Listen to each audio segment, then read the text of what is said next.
Hi everyone. Okay, so for today's top tip, I thought about showing you how to make some gallery wire. So you can buy lots of different types of gallery wire, but you can actually make some beautiful wires yourself just using a really simple technique. I suggest you practice with copper, but then when you've mastered copper, you can do the same thing with silver or even gold. And the way to get it really nice and tight is if you should bend your long piece of copper so that you can use this as the top section for your gallery wire. So if you do have a hand drill, open the chuck so it's nice and wide, and then this section of the copper you're just going to pop into the chuck and close it so that it's nice and tight.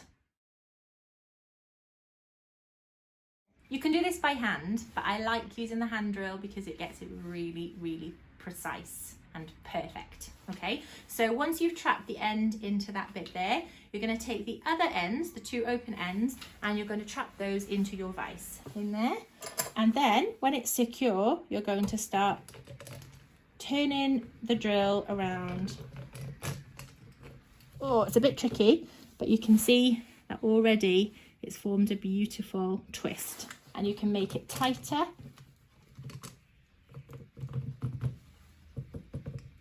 It's obviously got a lot of tension, so you do need a little bit of muscle for that. And then pop it out of the drill, undo the chuck, and you've got a nice twisted gallery wire.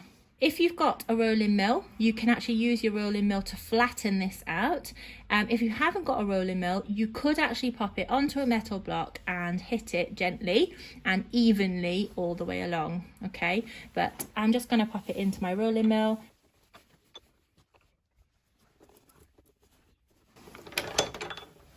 Okay, so it's flattened it somewhat already. I'm going to just make the rolling mill tighter and repeat the same process. Okay, so there you have it, your very own gallery wire. You'll need to anneal this, heat it up and quench it and pickle it, and then you can use it to make your own ring. And I'd love to see them. So once you've had a go at this, please do share them with me. I'd love to see.